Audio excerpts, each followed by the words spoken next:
podcast contains spoilers.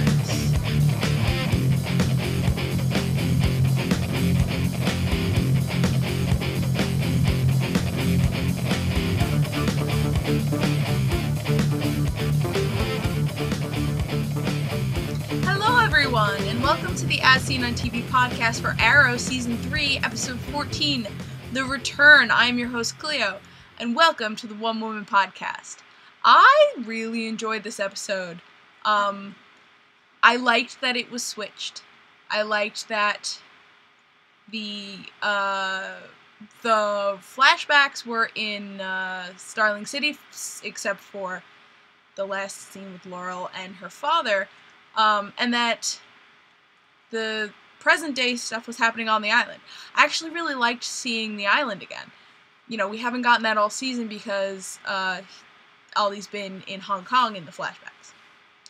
So it was cool coming back, because that was 2 seasons we got just nothing but the island from our flashbacks. And then it was just gone, and I didn't realize I kind of missed it. Lian Yu, as it is called. So they didn't go to face their fears like I thought, because I thought they were going to face their fears and be like, oh, I can face Rajah. Well, it was just for regular training, which they should have realized was bullshit. Merlyn lied, obvious, because he's a terrible person. And it's like, they did it again at the end, where it's like, Thea tells him off, and he's like, he looks like very choked up, like he's going to cry because he's upset because his daughter told him to basically go fuck himself. And I'm just like, yeah, cry bitch, cry bitch, cry. And it's in those moments where I'm like, you're John Barrowman. You are an incredibly charismatic, likable person. You played Jack in Doctor Who, but then you're this asshole that I hate. I hate.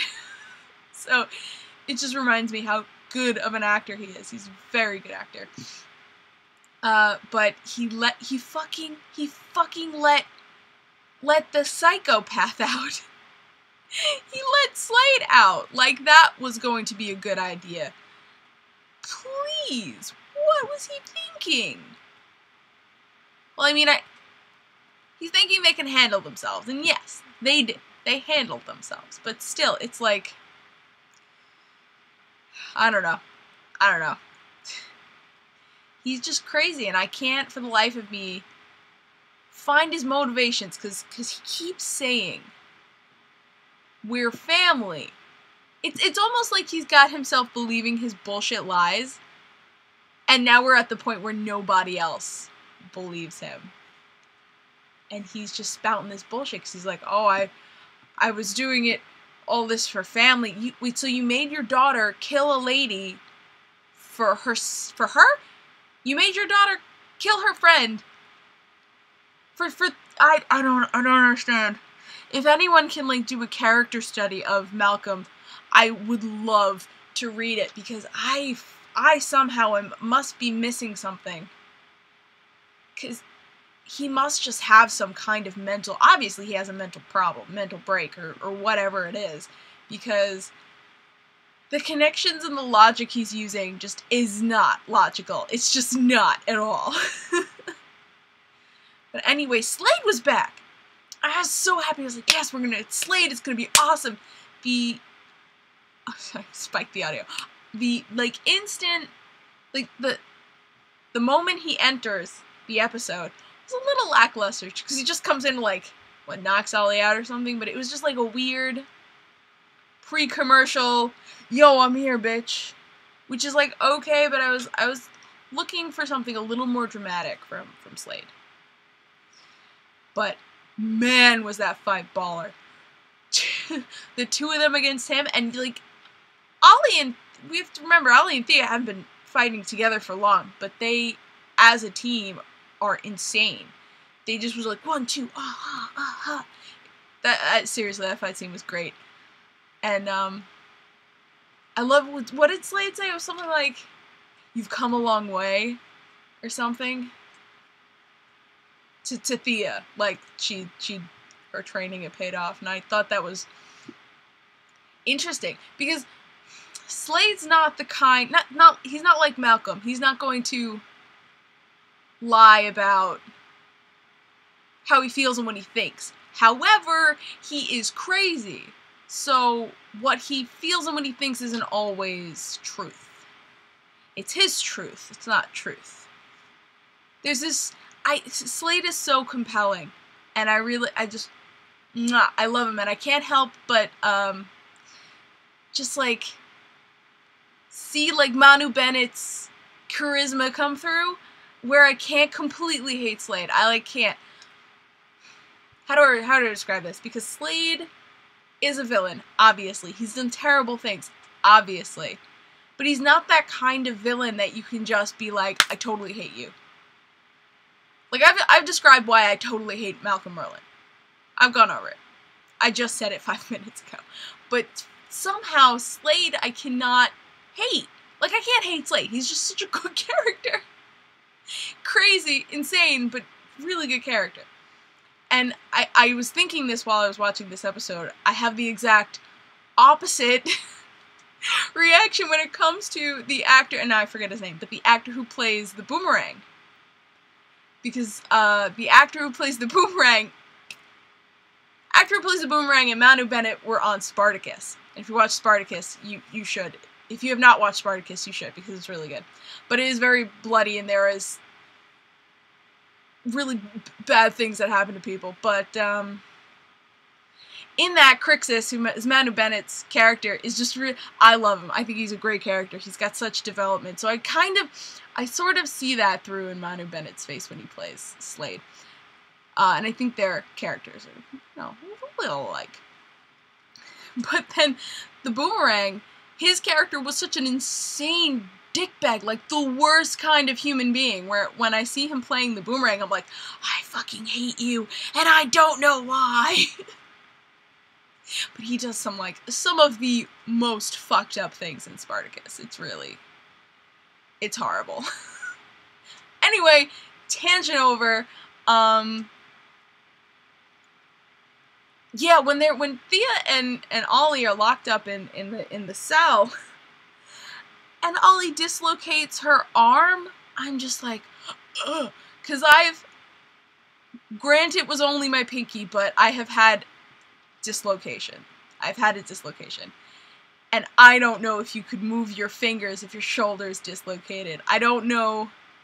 I've never had my shoulder dislocated, thank God. But dislocations fucking hurt. And I don't know, maybe if I guess it wasn't for too long, and Olie probably popped it back. But my dislocation was it wasn't, not that it was severe, but it was drastic. Like, it wasn't clean. Maybe it was a clean dislocation, so they just popped it back in without any problem, but I don't know. I was just cringing because I have had a dislocation. It was just like, no, ow, stop. But, Thea was saying some pretty, spot on things, and I hope we're gonna see, like, a change in Olie because of this, because of him and Thea telling the truth to each other, and him realizing that she doesn't need to be protected, and that the truth is what's going. This episode, strangely, is a lot about truth. There's a lot of truth that had to come out in this episode, and I think Ollie's really gonna see that, yeah, she does not need protecting. I do not have to baby her. She's not a baby. She can take care of herself. She was fucking throwing blows at Slade. Like, men can't even say that. A lot of men can't even say that they've held their own that well against Slade.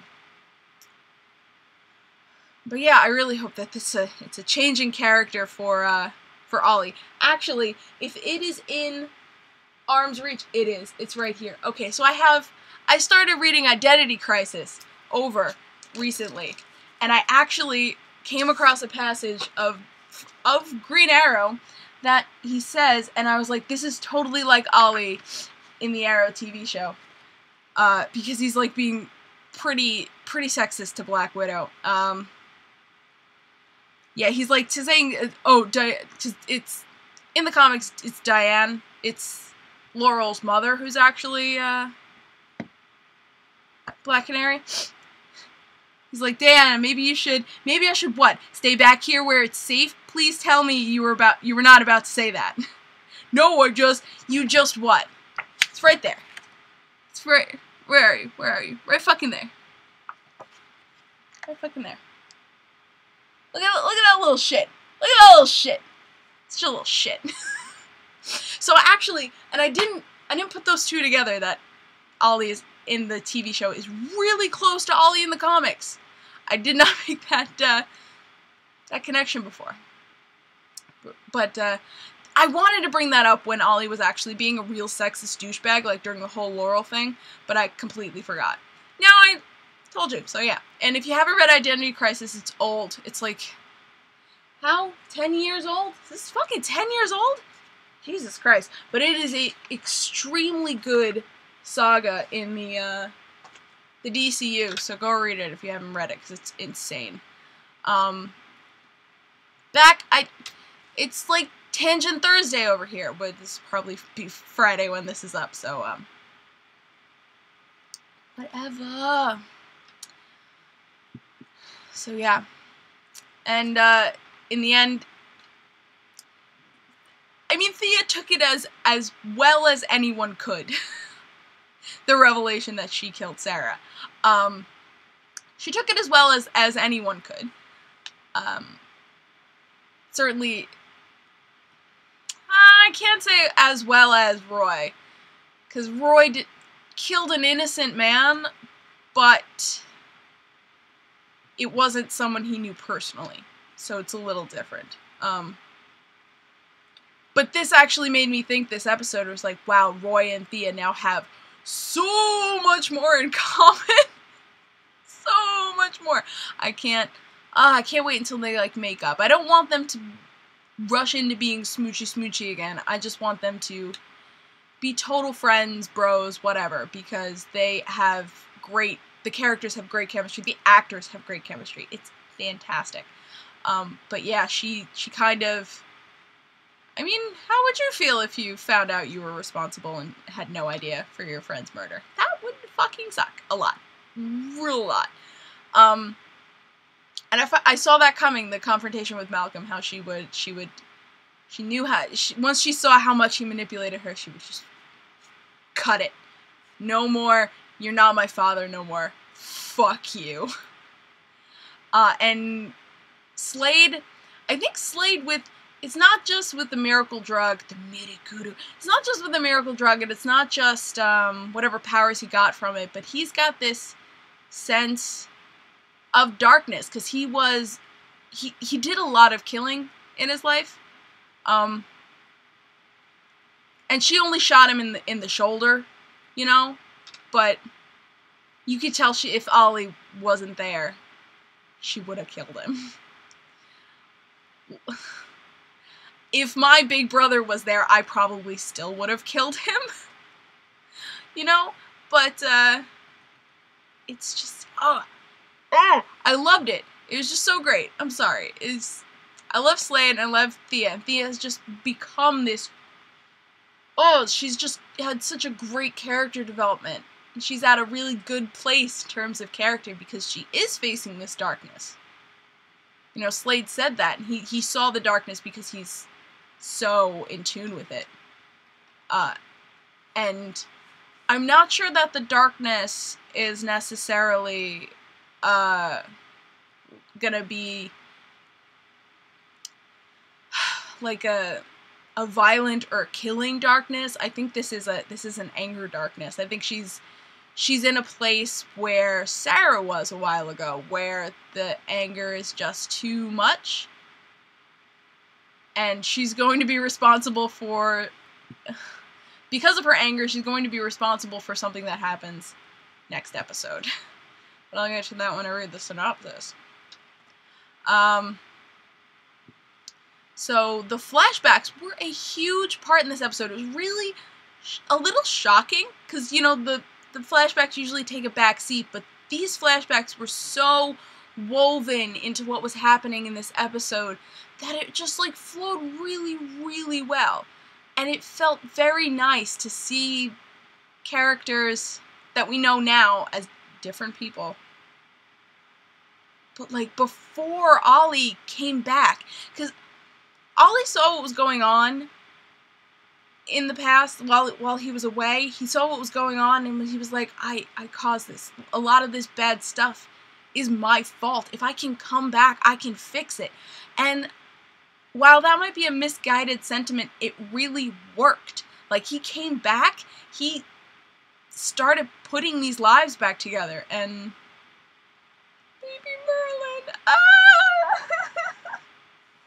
it was so nice to see Baby Merlyn, to see Tommy again. It was so sweet. And what we had, I mean, the impression that we had of Tommy before Olie started to get to know him again, because it was a 5-year gap, and when you go from college, 5 years after college, you're a completely different person. So the Tommy that before Olie got to know him again, we were given the impression that he was just a dick, like this womanizing dick. But then we see even 2 years ago, he was becoming a nice guy. You know? Because you saw it. He maybe didn't go about it. He's still like a womanizer, you know, like badly hitting on women. But he was becoming a nice guy. And I really liked seeing that. And Tommy was my favorite character in season 1. And it was so nice to see Tommy again. Honestly, that would be the one reason I would go back and watch season 1, is for Tommy. Because I miss him so much. And I was a little disappointed that we didn't get to see Moira. Because she's another character whose development was amazing while she was on the show. But we did see the dad, and I had no emotional attachment to the dad. You know, it was just sort of like, whatever. But Baby Merlyn was really the most happy I was. And then, it was so heart-wrenching to see Detective Lance in his alcoholic state. Like, that must have been the peak of his alcoholism. Like, it was bad. It was out of control. He was drunk at work. He was at the bar while it was still light out. It was really sad. Also, the way he just blew up at Laurel. Although, I think him and Tommy made her see that that really wasn't what she wanted. So I guess it's a little bit of a good thing, but, you know, it just really, it felt really cruel. Back then, yes, but also when we come to the present day and what he says to her. And yes, it's true they shared a connection. They both went into, like, enforcing the law and, you know, protecting people. And they were logical, but I mean, they shared a lot. But I still think it was way too cruel to pin that on Laurel and say that she ruined their trust and their bond. I mean, yes, obviously, because she lied. Obviously. I don't know, I just think it's sad. I don't want to see it no more. I just want them to be okay. I'm so proud of Laurel. She just dumped the whiskey just all on the ground. I was like, yes, girl. You do you. Keep the strength. That scene was so sad. I couldn't. But Olie, whole point of the flashback lies. Not the whole point of the flashback, but a big point of the flashbacks is Olie. So, I mean, it's killing me. It's killing me. We still don't know what happened to the Yamashiros, what drove them apart, what made Tatsu become a healing hermit, what made Maseo go to the Assassin Brotherhood. We don't know. We don't know, and it's driving me insane. But when Chenna I don't even want to talk about Chenna. The whole warehouse scene was like super awkward, and for some reason like it didn't feel normal. Like it felt so, oh, here's a plot point. What scene can we write around that plot point? It's just like, you literally shot every other bitch in this place except for Maseo because he is a main character. Like, whatever. But it's driving me crazy because Chenna called, I think she was on the phone. She said something to find me the Yamashiros, you know, take care of them, whatever, once and for all. But then Olie beats the shit out of her. I was very upset she couldn't take a single punch. I'm like, she beats up bitches on a daily basis and she can't take a punch. Anyway, not the point. The point is that, they don't show you, but I would assume that Waller would take her into custody as well as the Omega and the Alpha. But then she ends up with the Triads in season 1, so I don't know. There's a missing chunk of time for that too. It's still 2 years. Actually, technically it's still 5 years till present day, but 2 years till Olie comes back from the island. So I don't know. I don't know. It's driving me crazy. But we get and I think did Waller drop it at the end or in the beginning? But she said, my superior. Singular. Which means she has one person above her. And it is General Shreve. A scary looking man. And you saw Waller's face when Shreve offered that deal to Olie. She looked scared. And if not scared, just intimidated. And Waller does not get intimidated. If this man intimidates her, he is a fucking force to be reckoned with. And I don't. Shreve doesn't sound like a name that stands out to me as being a character from the DCU. But if I'm wrong, please let me know. But I was like, I held my breath. I'm like, is this going to be a character I know that walks through this door right now? Is this going to be a character? And it was Shreve. He's scary looking man, but he's military. U.S. military. And this is the same universe as the Flash, and I'm wondering if Shreve and General Shreve and General Ealing have a connection. Because if they do, I think that there'll be a slight crossover happening. Because Ealing just had a big part in the most recent Flash episode. And if y'all don't watch Flash, what are you doing? Flash is on a 1-month break right now. Go back, watch the season. It's only 14 episodes. Whatever. You have a month to do it. Go watch it because Flash is so good. Me and Dom do that podcast, and if you've watched every episode we've done of Arrow this season, you know that for the Flash crossover, Dom was actually on this podcast with me. I did not do that episode alone. But watch The Flash, because it's very, very good, and we do a podcast on it, so you should watch that too. I want to end the plug, but like I can't say enough good things about The Flash. I honestly can't. And there was something else I wanted to say about it. Oh yeah, I wanted to say that it is, I think, right now, my opinion is, Arrow is the better show because Arrow has such a rich, I mean, it's only 2 seasons, but it has a history. It has a foundation. The only reason I can't say Flash is better is because Flash does not have that foundation. And I like things that have a well to draw from. And I mean, Flash does a good job drawing from the well that is the DCU. But I like, I bet you, if Flash keeps up at the pace that it's at next season, it's going to be better than Arrow. Just putting it out there. Just putting it out there. So I think, honestly, that's all I have to say about this episode. Next week is Nanda Parbat. I assumed, because they put, a bunch of episode titles up ahead of time, depending on, spoilers or whatever. But I assumed it would be Olie going to fight Roz at Nanda Parbat, but it is Thea throwing Merlyn under the metaphorical bus and into a literal torture chamber. Seriously, it is gonna be cray. So, let me read you. Nanda Parbat.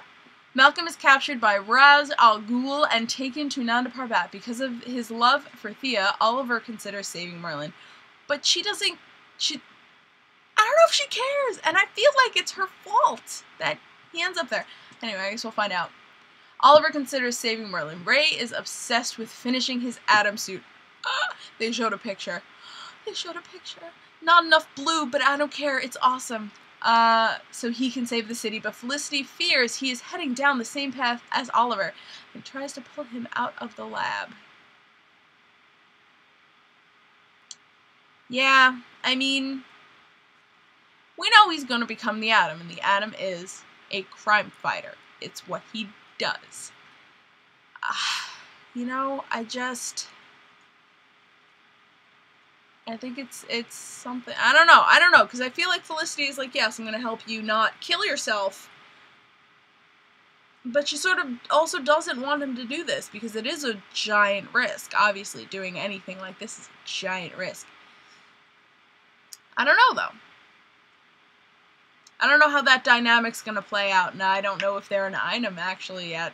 They've smooched once or twice, but, you know, they're cute, they're adorable, and they're nerdy, and I think I'm waiting for the day where Adam and Arrow meet, and Felicity's like, I've been working for you both.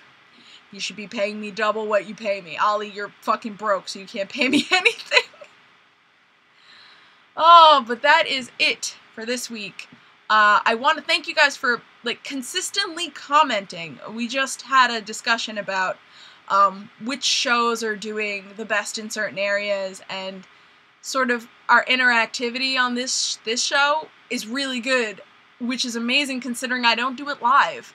So I actually want to change that and start streaming this on YouTube live on Thursday nights at 11 p.m. So if you guys think that's a good idea, give me a thumbs up, because tonight I redid my whole formula for recording this show, and it's capable of streaming. I just have to make sure my internet's good and make sure you guys are gonna be there to watch it, because if you're not, then not that it's a waste, you know, just that it's new, and I want to make sure people are around for it. So, gonna try for next week. If not next week, then the week after. But thank you guys so much for watching. I need to get better at this transition. Thank you guys so much for watching. You can find me at Clio Moto on all the socials and at Twitch at the Clio Moto. And you can find all of us at ASOTV Podcast on Facebook, Twitter, Google+, Gmail, MySpace, and right here on YouTube. Follow us for some more podcasts from some of your favorite TV shows. Until next week.